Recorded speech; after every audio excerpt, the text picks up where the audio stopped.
Good morning friends, कैसे हैं आप। जैसे मैंने आपको कहा था कि मैं एक पेपर सॉल्यूशन आपके पास में लेके आऊँगा। मेरे ऑफलाइन क्लासेस में जो पिछले सैटरडे को पेपर हुआ था 30 मार्च को, उसका सॉल्यूशन मैं आपको यहाँ पर कराने की कोशिश करूँगा। लेकिन इससे पहले कि मैं सॉल्यूशन शुरू करूँ, एक छोटी सी आपको मैं एडवाइस दे रहा हूँ। वैसे इंग्लिश में कहा जाता है कि never give a piece of advice unless it is solicited कि जब तक मांगी ना जाए एडवाइस नहीं देनी चाहिए। मेरे ख्याल से ये सेंटेंस में लिखता हूँ, आपके काम आ सकता है। ठीक है, never give anybody any advice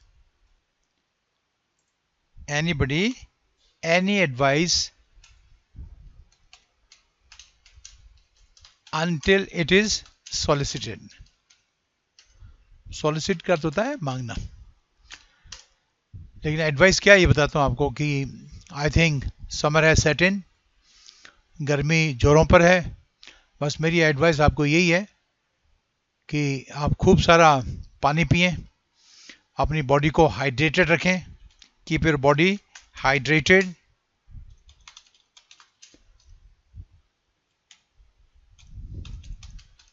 और जब भी प्यास लगे आपको, आप पानी पिएं, छाछ पिएं।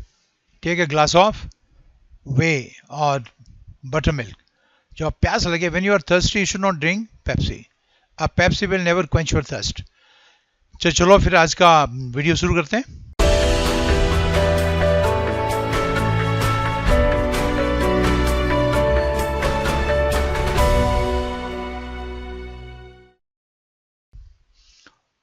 पिछले शनिवार को जैसे मैंने कहा था, एक पेपर मैंने दिया था बच्चों को, तो उसी का मैं आपको सोल्यूशन कराने का कोशिश करता हूँ। तो ये शुरू में 5 एक सेंटेंस आपके इसके सेंटेंस करेक्शन के हैं, तो उसको मैं यहाँ पर कॉपी करता हूँ और उसको आपको एक्सप्लेन करता हूँ।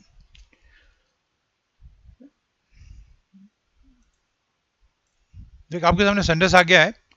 इस सेंटेंस में लिखा हुआ है, I always dreamed of going to Finland and settle there for the rest of my life.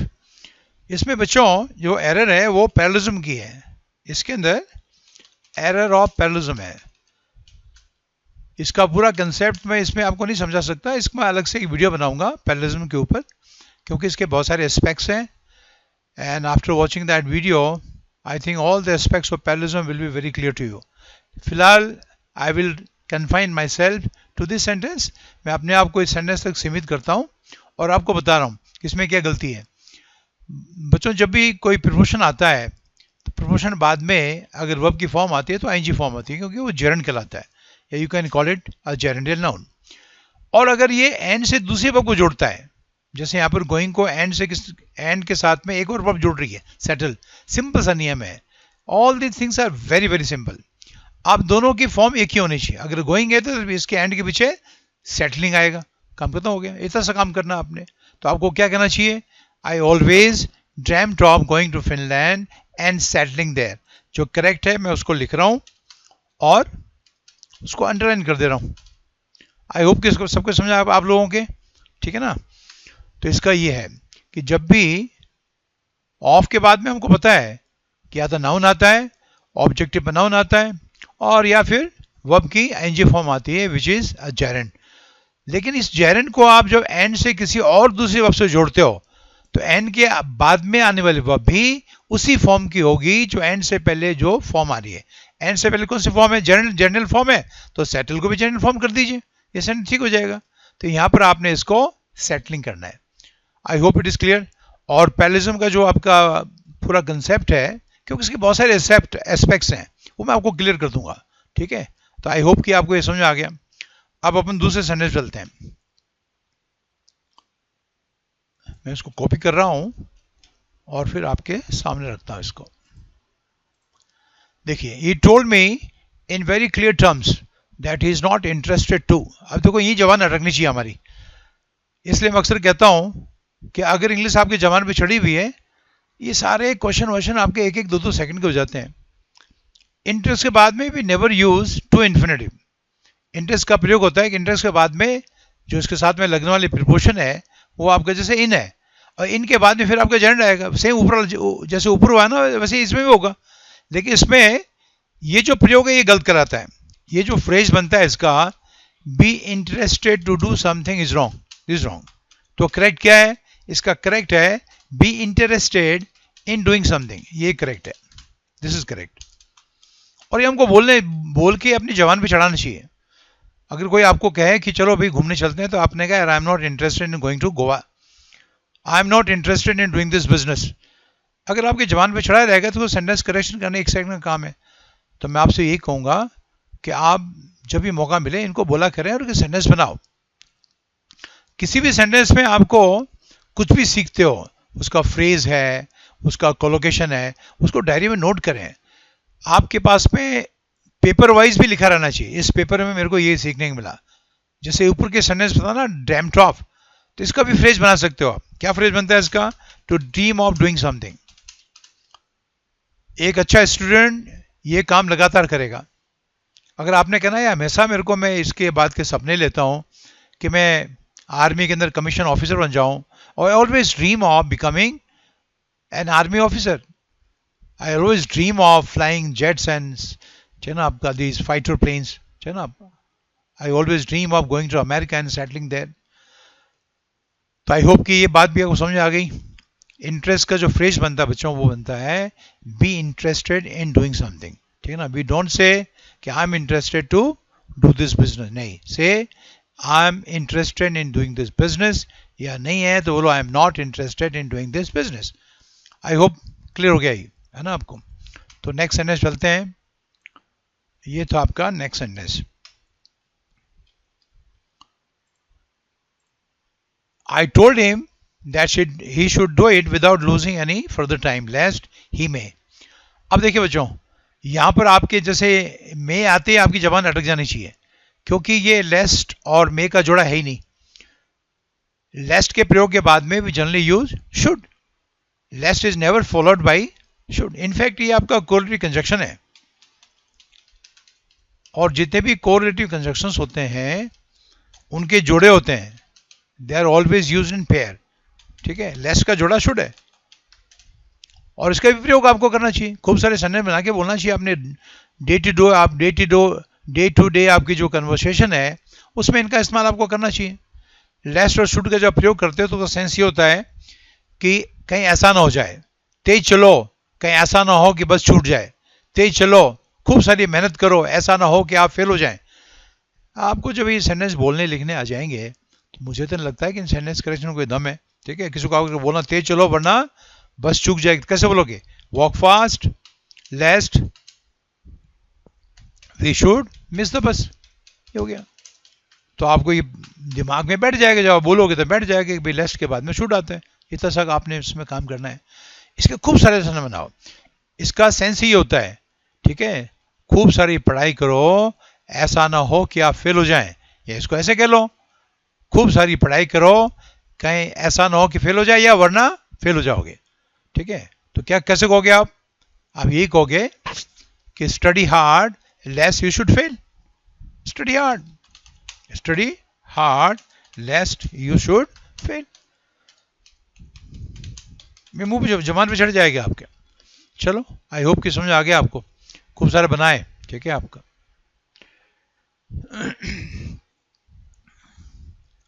Next sentence चलते हैं। छोटे छोटे कंसेप्ट इन सेंटेंस करेक्शन में, इसलिए मैं इंग्लिश में कहता हूं कि आपका इंग्लिश का मतलब केवल सेंटेंस करेक्शन नहीं होता, इसमें बहुत सारी चीजें हैं। Do you know that it is I who has. अब देखिए जबान अटकनी चाहिए आपकी, ठीक है। इसमें जो कंसेप्ट है बच्चों, ये यूज ऑफ रिलेटिव प्रोनाउन का कंसेप्ट है। बहुत सिंपल है। आपको जो प्रोनाउन पढ़ाऊंगा तो डिटेल में इसके बारे में आपको बहुत कुछ पढ़ने को मिलेगा। फिलहाल इस सेंटेंस में क्या है आप थोड़ा देखिए। आपका इसमें जो हु है ना बच्चों, ये हु आपका रिलेटिव प्रोनाउन है। हु क्या है? हु आपका रिलेटिव प्रोनाउन है। कोई आपसे कहे रिलेटिव प्रोनाउन क्या होता है, तो रिलेटिव प्रोनाउन वो शब्द होता है, वो प्रोनाउन होता है जिसका संबंध अपने से पहले आने वाले, इससे पहले कौन सा आया है ना आपका, तो इससे उसका संबंध हो। ये पहले आने वाला शब्द प्रोनाउन हो सकता है, नाउन हो सकता है, ठीक है। और जिस शब्द के साथ में रिलेटिव प्रोनाउन का संबंध होता है वो आपका कहलाता है एंटीसीडेंट। इस सेंटेंस में, ऊपर के सेंटेंस में आई आपका एंटीसीडेंट है, ठीक है। एंटी का अर्थ होता है पहला, पहले, पहला नहीं सॉरी, पहले। ये आपका इसको ये इस एंटी का अर्थ होता है अपोजिट, काउंटर, याद रखना आपका। हाँ, और सेट का मतलब जाना। What goes before the relative noun is called its antecedent. अगर मैं इसको दोनों को रिलेशन करके सेंटेंस बनाऊं तो मैं कहूंगा आई इज एन एंटीसीडेंट टू, ऐसे बोलिए आपका, टू हु, ये हो गया, ये इसका ऊपर का अर्थ है।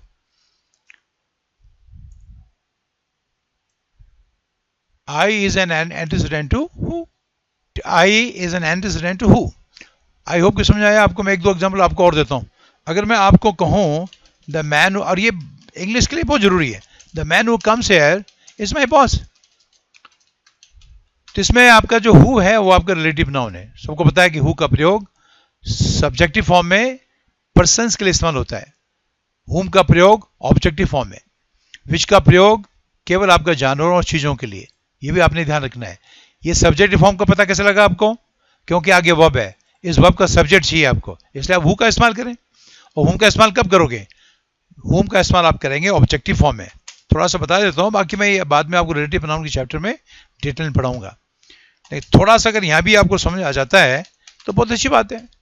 हुम का पहले प्रयोग करें आपको जब इसका प्रयोग आपको ऑब्जेक्टिव फॉर्म में करना हो, ठीक है ना आपका। अगर मैं आपको कहूं कि जिस आदमी को तुमने पीटा वो हॉस्पिटल में भर्ती है, तो मैं कहूंगा द मैन हुम यू, ठीक है ना आपका, बीट अप।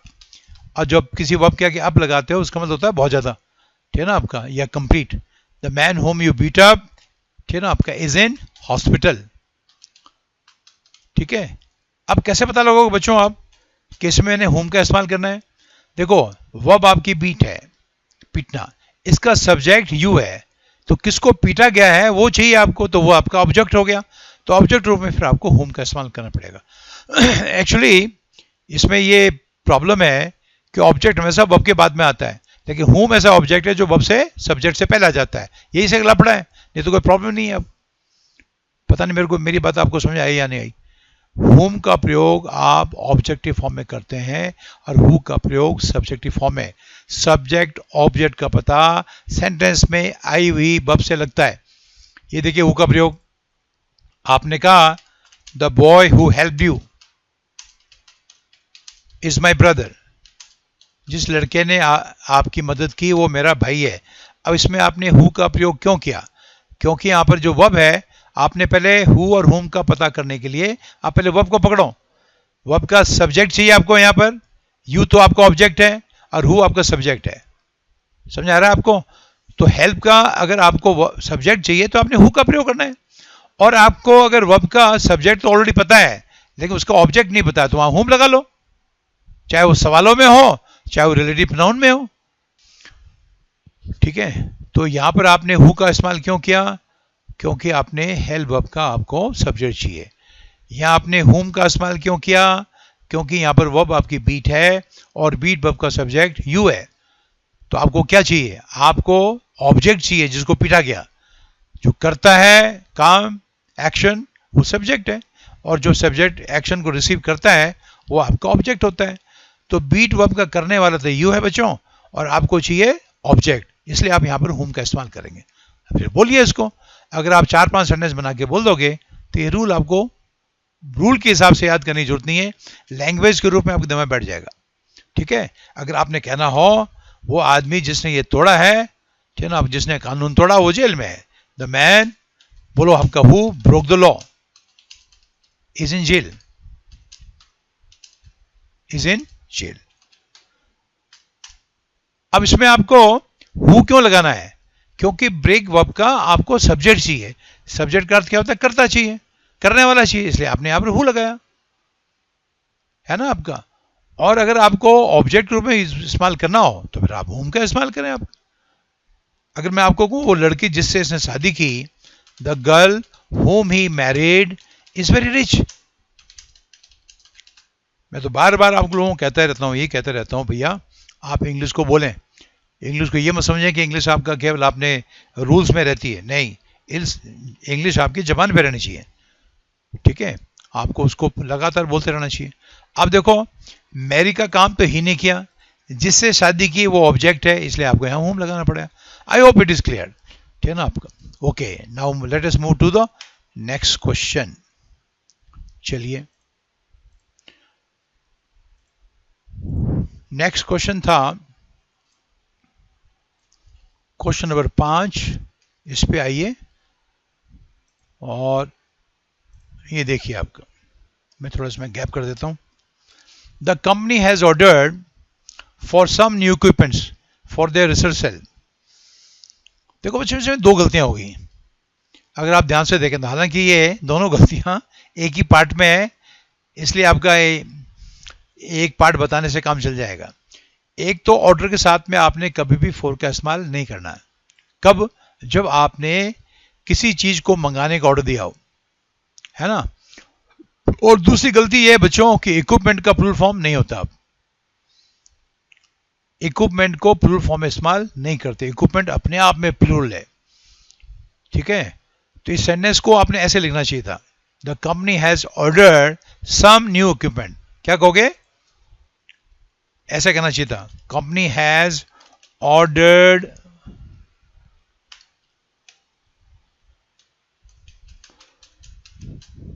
सम न्यू इक्विपमेंट, ऐसे बोलना चाहिए था आप, ठीक है। ऑर्डर फॉर नहीं कहना। ऑर्डर फॉर का इस्तेमाल करना कैसे करना है आपने? ऑर्डर फॉर का इस्तेमाल किया जा सकता है, आप ध्यान से सुनिए आपका ना। कल्पना करो कि एक आदमी रेस्टोरेंट में खाना खा रहा है, ठीक है, उसकी वाइफ है नहीं, कहीं मायके गई हुई है, तो एक दोस्त आ गया उसके जैसा, उसको बैठा हुआ देखे उसने कहा, अरे भाई कैसे, कि भाई लंच करना आया हूं, ठीक है। तो उसने पूछा उसको, हैव यू ऑर्डर लंच? अब यहां पर ये नहीं कहना have you order for lunch. क्या पूछेगा वो? आपने लंच का ऑर्डर कर दिया, have you order lunch, not for lunch, याद रखिएगा आपका, हैव यू ऑर्डर लंच, ठीक है। तो उसने कहा yes I have order lunch.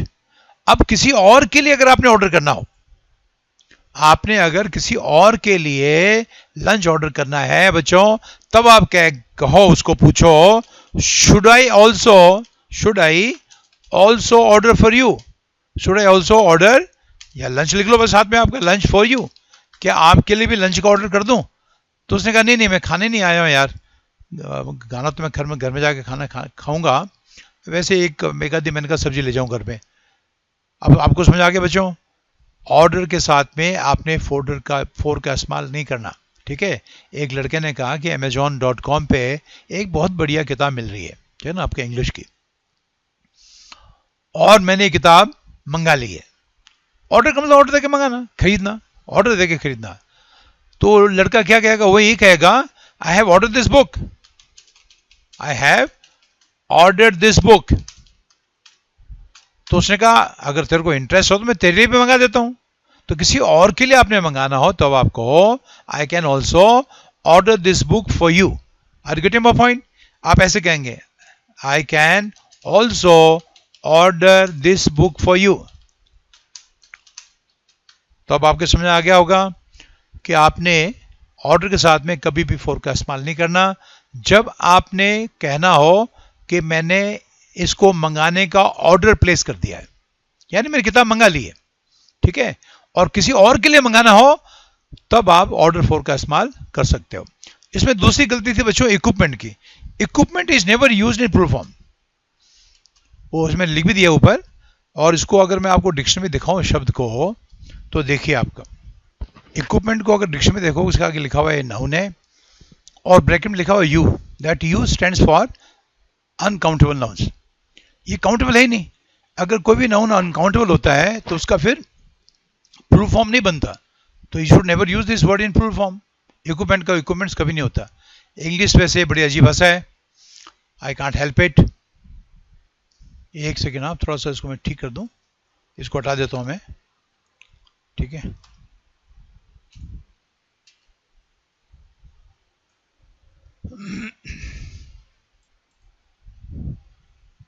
English बड़ी अजीब भाषा है।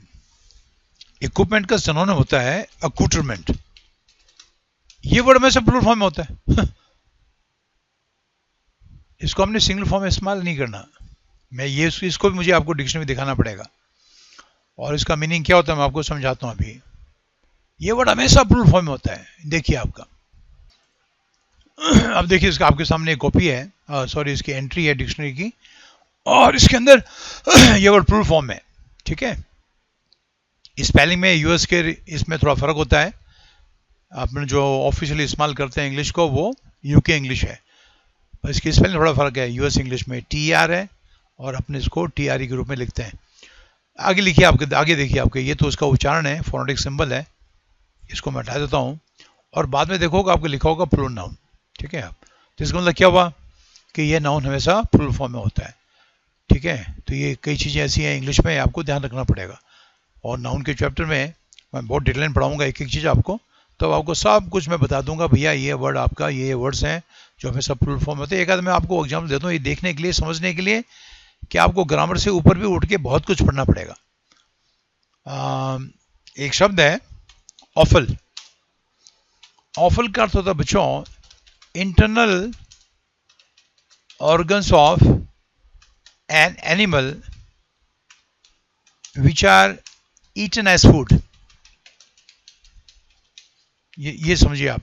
ठीक है, अब अगर आपने इसको प्लूरल फॉर्म में लिख दिया तो इसमें रेलियां लग जाएगी, बिकॉज ये इसका प्लूरल फॉर्म होता ही नहीं है, ऑफल ही होता है, तो ये गलत हो गया।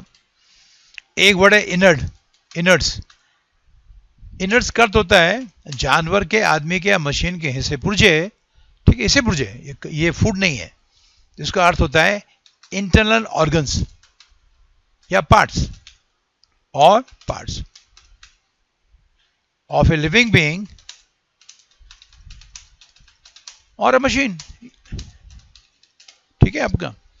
अब ये वर्ड अगर मैं सिंगुलर लिख दूं इनर्ड तो रेलियां लग जाएगी।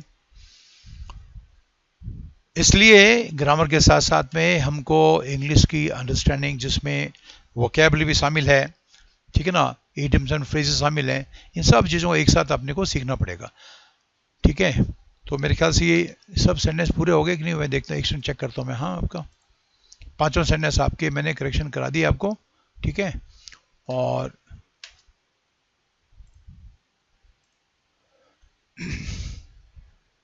क्या बताना था इसमें, बस ये बताना था मेरे को। हाँ, एक चीज़ मैंने आपको और बतानी थी सेंटेंस में कि बच्चों आजकल ना ऐसे क्वेश्चंस आ रहे हैं और ये डिफिकल्टी का लेवल अगर आपने उन्होंने बढ़ाना हो एग्जामिनर ने, तो ऐसा अक्सर करेगा। वो आपके ये पूछेगा इस सेंटेंस में अगर एक गलती है तो इसमें आप A मार्क करें, इसमें 2 गलतियां हैं तो इसमें B मार्क करें, इसमें अगर 3 या 3 से ज़्यादा गलतियां हो तो C मार्क करें, और कोई गलती नहीं है तो D मार्क करें। ठीक है, इस सेंटेंस में इनफैक्ट 2 गलतियां थी। अगर इस तरह का सवाल आएगा तो इसके अंदर ये जो क्वेश्चन है ना आपका, ये इसका आंसर हो जाएगा B। अब वैसे भी अभी भी इसका आंसर B ही है कि दोनों गलतियां एक ही पार्ट में है। आई होप कि आप समझ गए मैं क्या कहना चाह रहा हूं। ठीक है आपका। और इस सेंटेंस, ऐसे सेंटेंस का प्रयोग सेंटेंस सब्स्टिट्यूशन में हो सकता है, वो भी थोड़ा मैं आपको एक बार बता दूं थोड़ा सा। ठीक है, सेंटेंस सब्स्टिट्यूशन का अर्थ होता है कि सेंटेंस का एक पार्ट आपको अंडरलाइन कर दिया जाएगा। ठीक है, और फिर आपको बोला जाएगा कि अंडरलाइन पार्ट अगर गलत है, अंडरलाइन पार्ट अगर आपका गलत है, मैं समझ, ठीक है ना, आपका अंडरलाइन पार्ट अगर गलत है, ठीक है, तो चूज करें ऑप्शन में से उसको ठीक कर दें, और या फिर अगर ये ऐसे ही ठीक है जैसे दिया गया है तो आपका जो D आंसर होता है नो एरर, वो इसका सिलेक्शन हो जाएगा। तो ये ठीक तब होगा इसमें आप 4 हटा दोगे और इक्विपमेंट का ऐसे हटा दोगे। तो ये जो क्वेश्चन किसका बन गया आपका सेंटेंस सब्स्टिट्यूशन का, अगर आपके दिमाग में चलता रहेगा तो इसमें भी काम आ जाएगा। तो चलो बच्चों, thank you so much for listening to me. ठीक है, आपको वीडियो पसंद आए तो आप इसको लाइक करें, शेयर करें, और जो नए सब्सक्राइबर हैं उसको सब्सक्राइब करें। अब मैं आपके सामने लगातार वोकैब के, इडियम फ्रेजेस के इंडिविजुअल जो क्वेश्चन टाइप्स होते हैं, जैसे आपका सेंटेंस करेक्शन तो हो गया, हो ही रहा है, और भी कराऊंगा। ठीक है ना, खूब सारे करने पड़ेंगे, हजारों की तादाद में आपको। फिर अंदर ब्लैंक्स हैं, क्लोज टेस्ट हैं, सीक्वेंस में सेंटेंसेज हैं, RC हैं, इसके वीडियो आपके सामने आते रहेंगे। तो थैंक यू वंस अगेन। ठीक है, bye bye, see you in the next video.